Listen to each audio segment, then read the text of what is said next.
Anger everywhere. That's what we're talking about. Anger. And we're going deep because we're talking about the emotions that we experience and how they affect our stress levels. This is Stress Talk Live, and I'm Marcyline. And we'll be back in what? In just one moment. Here we go.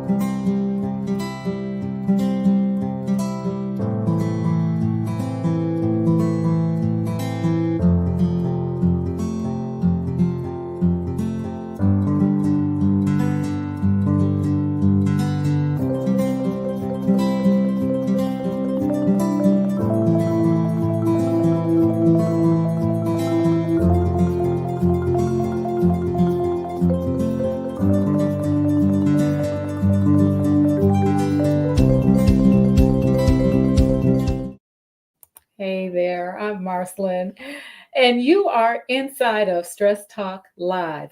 That was kind of a rocky start, don't you think? That's because I'm trying to do two things at once, but I am going to be focused on the topic of the day. And I'm going to tell you about it in just one moment. First of all, as always, please like, follow, and subscribe to ML Bailey Consultants. That's me right here. And you can do that on Instagram, Facebook, as well as YouTube. Also, if you want to find out a little bit more about me, you can go to this link. This is my tap link. That's where I have all sorts of good stuff for you, including a way to sign up for my newsletter, which comes out now at the end of the month. So I can give you an update on what we've done during the month, like a recap of what we've done during the month, as well as get you excited about what we're talking about the next month. And here's my website. Go check it out. We've made some upgrades. And yes, some of the links are still not working quite right, but I'm fixing those too. We are talking about today how women can stop the harm and live happier and break free from chronic anger. As you know, this month, I've dedicated this month to talking about um, emotions and how our emotions and our feelings affect the stress response. Last week, as you will recall, I shared with you that when we are um, experiencing emotions, a lot of the time we are also experiencing the stress response. And I say a lot of the time, actually, much of the time, it's like the stress response kicks in. It doesn't matter if we're happy or excited or thrilled, or whether we're sad, we're angry, we're frustrated, it kicks in. Our stress response kicks in because the same system that monitors and controls the organs that are triggered by the stress response are also the same it's also the same system that is triggered when we are experiencing an emotion. So this month, we are focused on emotions and how they affect our stress response. And I'm talking about this because we're trying to figure out why we're stressed all the time. And it's very easy to look at what we're seeing on the news, to go to the grocery store and get frustrated because of the prices that we find are higher than they once were. It's also frustrating and kind of scary to hear about, or to have somebody cut you off. And people are driving more erratically now than they used to. I don't care what you all say. People are making up their own road rules now. And you can drop in the chat and amen if you agree with me. But it's so, things that are going on in our lives right now, things that we're reading about in the newspaper or online, things that we're seeing on television, and even things that we may be experiencing in our own neighborhoods are cause for concern for us, right? So those things cause us to feel emotions, and some of them cause us to be angry and frustrated, and that causes our stress levels to go up. We can agree on that. But there are also some of those underlying causes that we don't talk about or we don't share, that keep our stress levels up. And those are the things that I talk about on Stress Talk.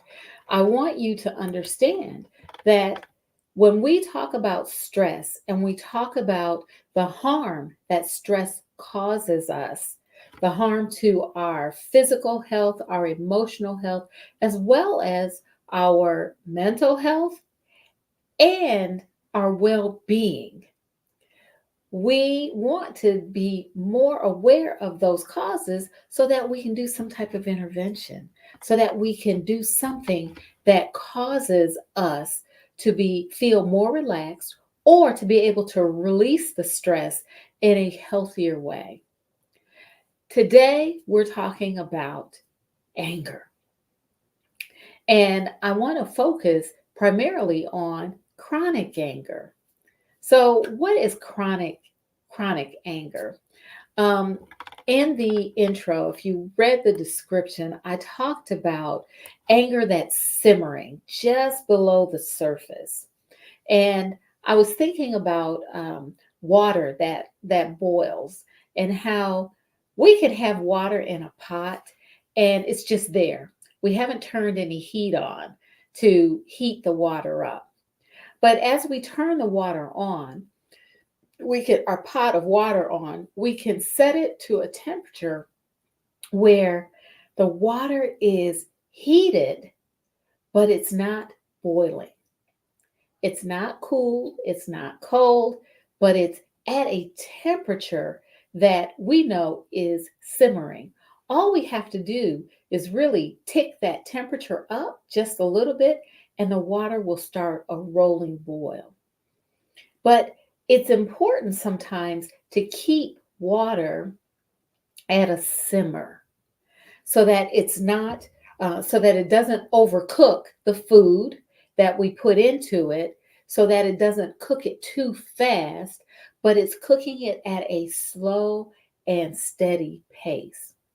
Um, people who make people who make um, tomato sauce, spaghetti sauce, know that, and they're skilled at making spaghetti sauce, know that you cook your meat if you have meat sauce, and you put your seasoning in, your tomatoes, all the ingredients in, and you bring it to a boil, and then you simmer it, and you just let it stay on the stove and simmer. And the reason you do that is so that all of those seasonings can become enmeshed and can just be all in that sauce, right?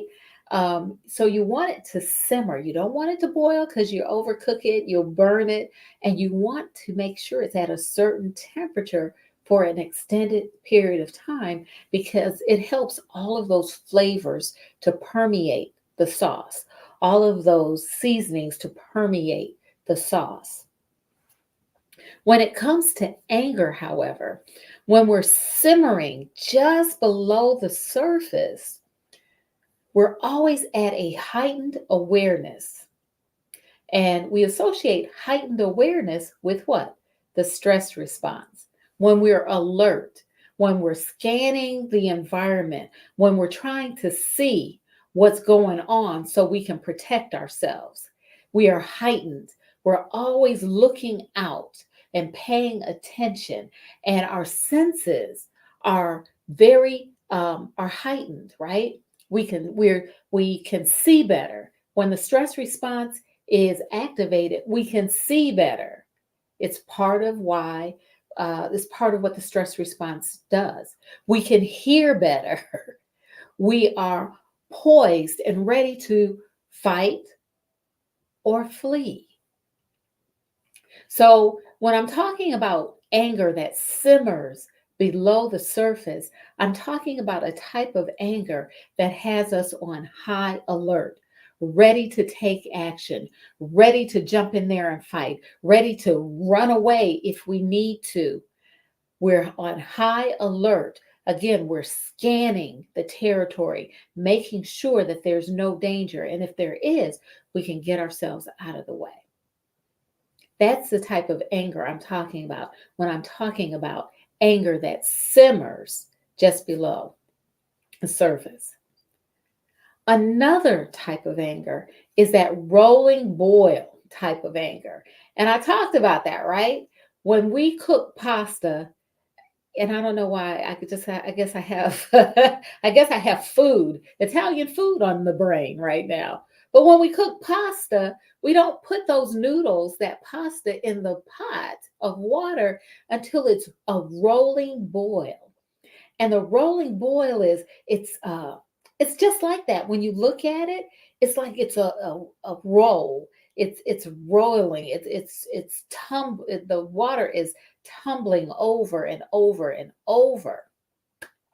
It's boiling, and it's almost like waves in the ocean or the lake when there's bad weather.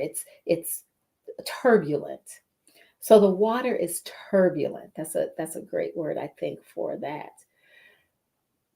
When you're in a rolling boil of anger, you don't have to prepare. You're not scanning the territory to see if there's danger or to see if you need to run or or prepare for something that might hit you. You're already in it. You're already in it. And all it takes is one thing to set you off. But you're already in it. And you may not even need that one thing. You're already going. You're already into it. You're already snapping at your children, snapping at your husband, snapping as you're driving to work. You're already in a mood when you get to work. You might be throwing things. You might be jacking things out of somebody's hand. Um, it's a rolling boil, and you're in it, and you can't get out of it. The only way to get out of it is to turn the pot off or to turn the water down, right? That's the only way, the heat down. That's the only way to get out of it. Because if you don't turn the heat down, bring it down, you're going to keep going. You're going to keep going. And once you put that pasta in a rolling boil, you only leave it in for a short time because if you don't, it becomes mushy. You can't eat it. So a rolling boil that is continuous can ruin your day. Another type of anger is one in which you blow up all the time. And you blow up, you habitually blow up. Do you know that have you encountered some people who no matter what you say, they like just blow up? No matter what you say, they're like, they're at you. I encounter parents like that sometimes in my work, where it doesn't matter what you say, they're at you. It's your fault. You did it. You caused their child to do something they shouldn't have done and they got suspended for it. You're the fault. You're at fault. When people are blow up habitually, you know it's there's nothing you can really do, and it causes all types of problems for them. Those are examples of chronic anger and ways that we dispense chronic anger. But when we experience chronic anger, there is a physical cost that we have. And I want to share a little bit of that as well. Number one, researchers have found that chronic anger contributes to hypertension, and hypertension is high blood pressure. And what they found is that people who are chronically angry have higher levels of norepinephrine. Norepinephrine is released when we are experiencing the stress response. That's one of the neurotransmitters, the neurotransmitters and anyway, it's one of the chemicals that is released when we are experiencing the stress response. It's an important um, it's an important chemical in our body for that reason, right? But people who experience chronic anger, they're angry all the time, whether it's the simmering anger, whether it's a rolling boil anger, or whether they habitually blow up, have high levels. This is what researchers have found. And when you have high levels of norepinephrine, guess what? It constricts your blood vessels. It's only supposed to be high for short amounts of time because when you're in the stress response or when the stress response is active, you're trying to save yourself. It's a survival mechanism. And so norepinephrine is released, among other things, adrenaline and other things to help us to survive. When you have chronic anger, the norepinephrine is very high and it causes your blood vessels to constrict. The other thing that researchers have found is that when we suppress anger and we don't express it appropriately, or when we don't express it at all, it increases the risk of hypertension. So, for all of you all who say, well, I'm not angry, but you really are, or you don't express your anger, you just suppress it. Some people do so because of safety reasons. I get that. Some people do so because they don't feel safe and they've never been encouraged to express their anger appropriately. But when you suppress your anger, researchers have found that increases your risk of hypertension. Another physical cost is that of cardiovascular disease. And years ago, we used to hear a lot about type A personalities. When I was growing up, that's all we heard, type A personalities. These are people who are constantly in a hurry. They're very ambitious. They're highly competitive. They can be aggressive as well as hostile. But they want to win at all cost. They will do whatever they can to beat you out. They are uber competitive. What they found, researchers have found, is that there is a strong correlation between type A personalities and cardiovascular disease. They've also found a connection between anger and hostility and cardiovascular disease. In a 1997 study, for example, and it was an I'm trying to say the word. It was a study that was done over a period of time. Okay, and what they found is that, and they studied children and adolescents, and what they found is that children and adolescents who experienced ongoing hostility, that in those children there was a connection to coronary artery disease, that they had a higher risk of having coronary artery disease. And these are children. And that was in 1997.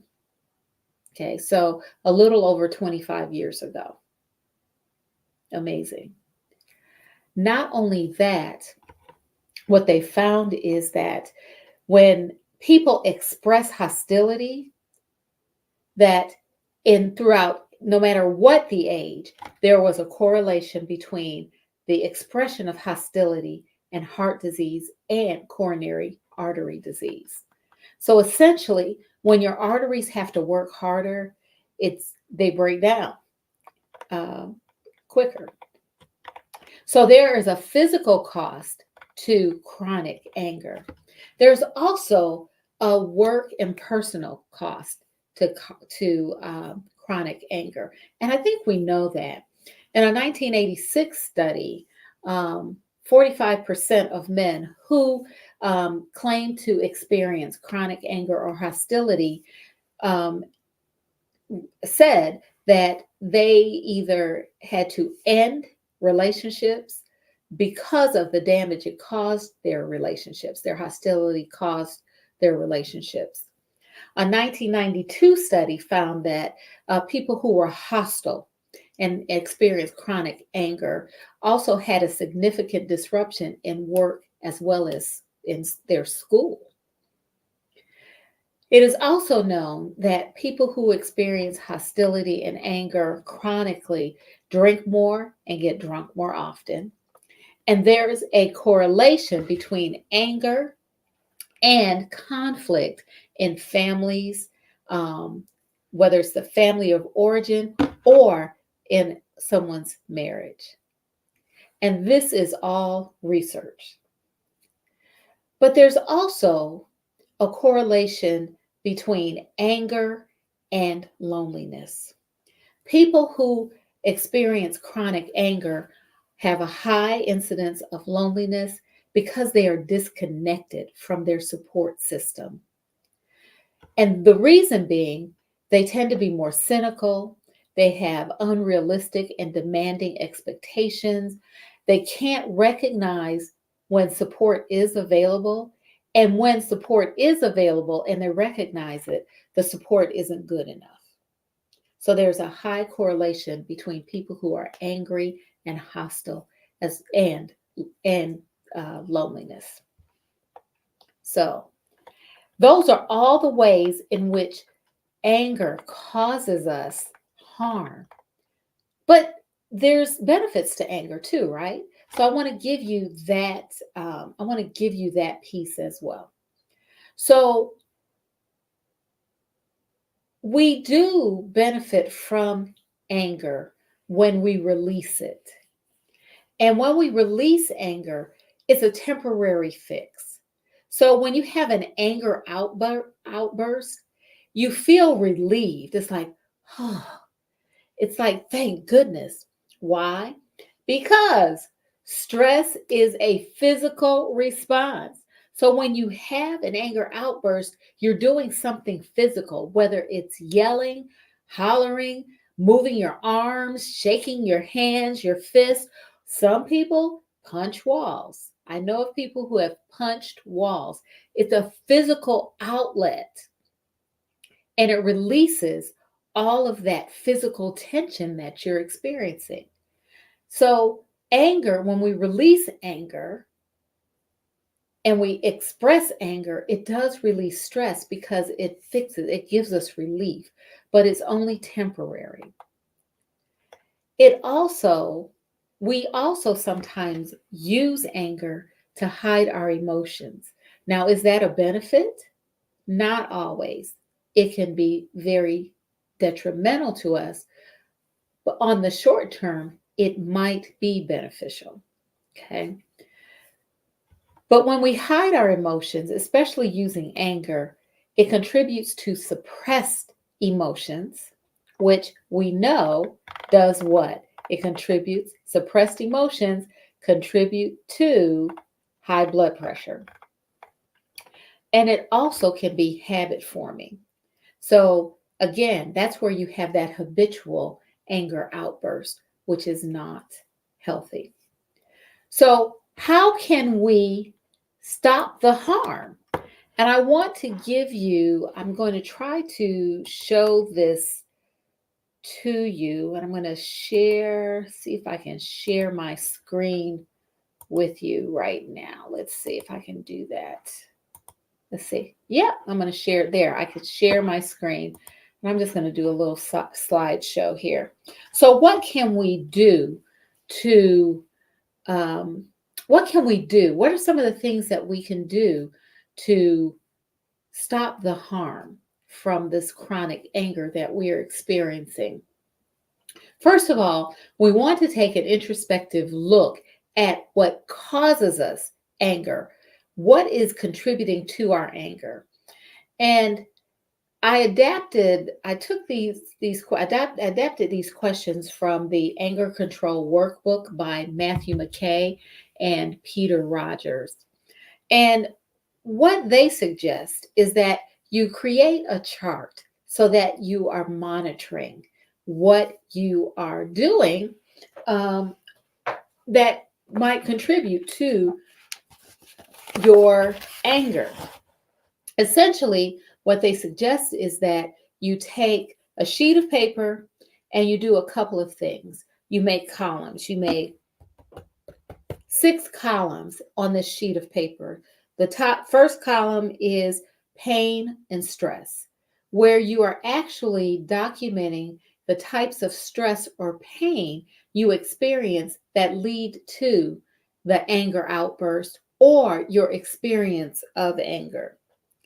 The next thing they suggest that you do is to look at the situations that provoke higher anger episodes for you. For example, some things you may drop your, let's say you went to, you got a smoothie from your favorite smoothie place. And when you went to your car, you put the smoothie on top of the car and you opened your door and your smoothie fell all over you. You may be extremely angry about that. Does that anger response compare to someone actually taking your smoothie and throwing it at you, right?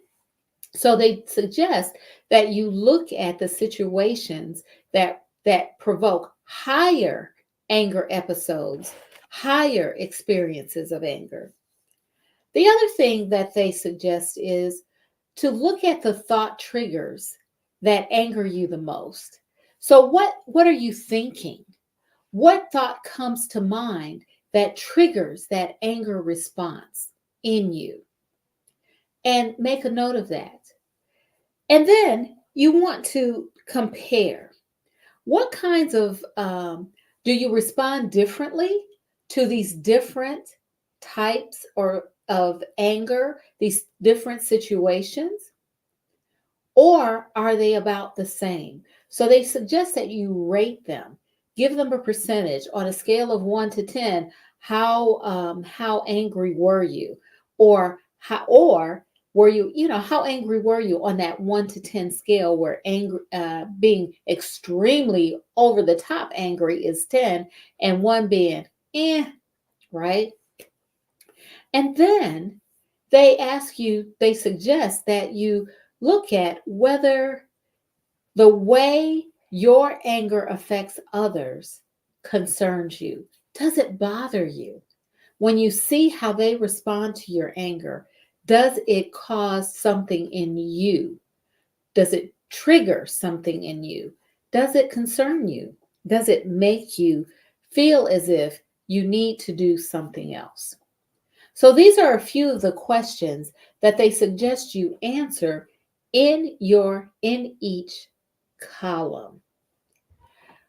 Why am I sharing this with you? I'm sharing this with you because it is important for us to have a good sense of where that underlying anger is coming from. What is making us angry?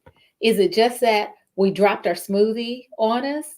Or is it something else? Does it trigger a thought of, I can't ever have anything that I want?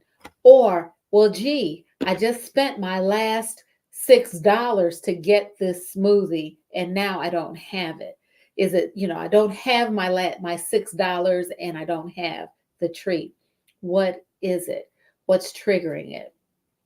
You want to go deep. So keep a log of these things for keep a log of these things for about a week so that you can get a sense of the patterns that you behave in and that trigger your anger, as well as your patterns of response, so that you can create an intervention for yourself that works, that fits you as well as your lifestyle. And then, if you have trouble doing so, seek help with it. Speak to a licensed therapist, clinical therapist, or speak with a coach, someone who can coach you through these things. Because again, anger causes suffering, not only for others, but for you as well. So, we have just talked about how women can stop the harm, live happier, and break free from chronic anger. I answered the question, is chronic anger worth the cost? And I talked about what those costs were. I talked about the physical as well as the relationship costs that we pay when we experience chronic anger. I also talked about or asked I talked about the ways in which we benefit from anger. And we do benefit from anger because it can be a stress reliever. It's detrimental, however, when we use anger, excuse me, habitually to relieve stress. Ooh, my throat got really dry all of a sudden. Excuse me.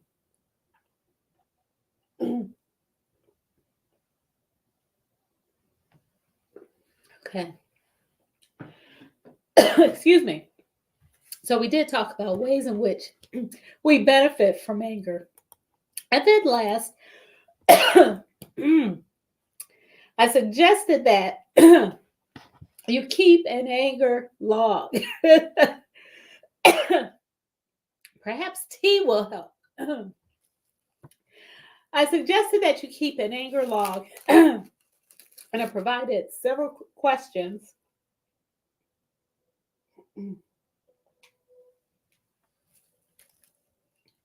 I provided several questions that helped for you to use as you answer the pertinent questions that you're going to plot in your anger log. The bottom line is that you become more aware of what causes your anger, what contributes to your chronic anger, so that you can do an intervention that fits you and your lifestyle. Well, that's all for now. I'm so glad that you joined me. We're going to continue our discussion about emotions and their effects on our stress levels. I'm Marcyline Bailey. Take good care.